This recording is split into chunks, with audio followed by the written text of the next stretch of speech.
Are you ready to dive into the world of wheels and deals? Today, we're not just exploring why buying a car feels like a financial marathon, we're hinting at a potential storm brewing in the auto market. Could the soaring prices and packed dealership lots signal a crash ahead? Historical patterns, such as the 2008 financial crisis, show how unsustainable debt levels and overproduction can lead to market collapses. With rising consumer debt and mounting inventories, some analysts warn we could be heading for a similar situation. Some experts point to ballooning consumer debt, overstocked inventories, and rising interest rates as key factors that could lead to a significant downturn in the market. Let's rev up and break it down. Welcome to Cartoons. Buying a car used to be exciting, like reaching a big life goal. Now, it feels more like taking on a huge debt.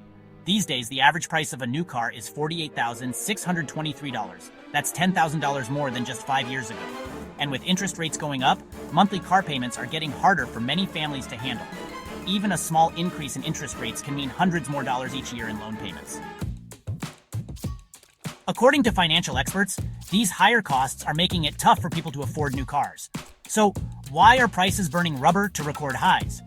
A lot of it has to do with supply chain problems, increased production costs, and more people wanting cars with high-tech features.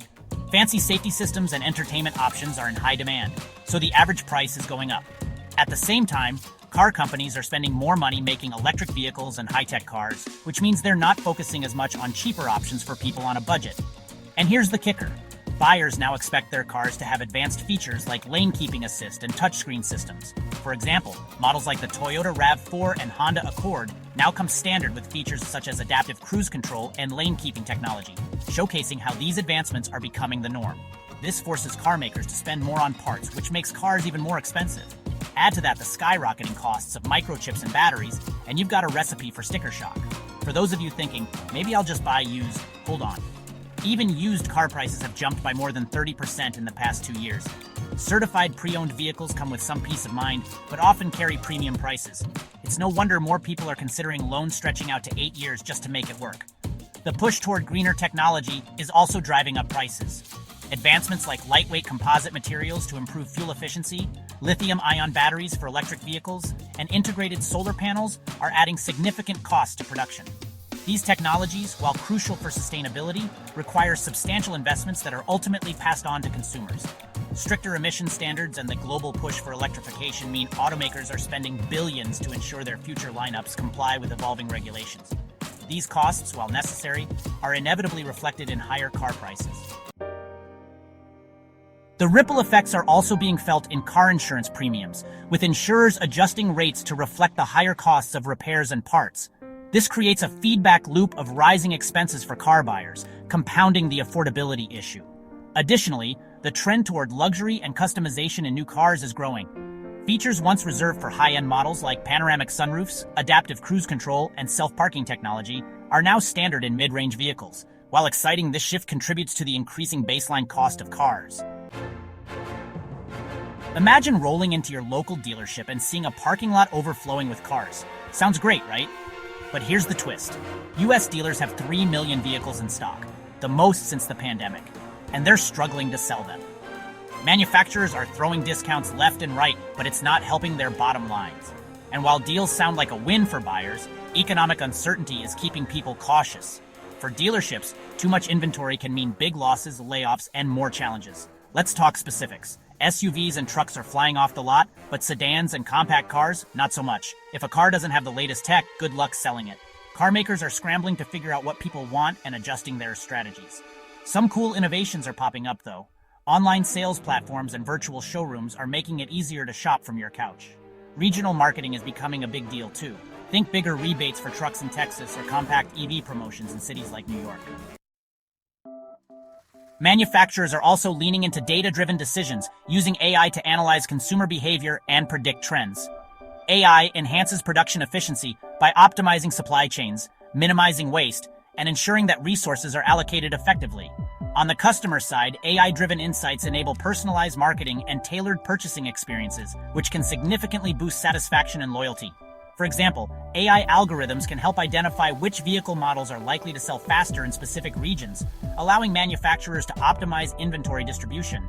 Additionally, AI-powered tools are revolutionizing marketing by personalizing advertisements and promotions based on consumer preferences and local buying habits, creating more targeted and effective sales strategies. Dealerships are also enhancing their post-sale services, offering perks like free maintenance for a year or complimentary upgrades for loyal customers. These small incentives aim to build long-term customer relationships and reduce the strain of inventory surpluses. Moreover, automakers are experimenting with direct-to-consumer sales models, bypassing traditional dealerships. This approach streamlines the buying process and gives customers greater customization options, which could reshape the car buying experience in the coming years. Time to hit the electric highway. EVs were supposed to be the future, but the road is bumpier than expected. Over in the UK, EV sales aren't meeting government goals, hitting 18.5% instead of the target 22%. And Tesla? Its market share could drop from 70% to 11% by 2025, thanks to competition from companies like GM, Ford, and BYD. Here's a major roadblock: charging. People worry about where to plug in, whether the grid can handle it, and let's face it, the cost of EV batteries is still sky high. Governments and companies are working on solutions, but it's slow going.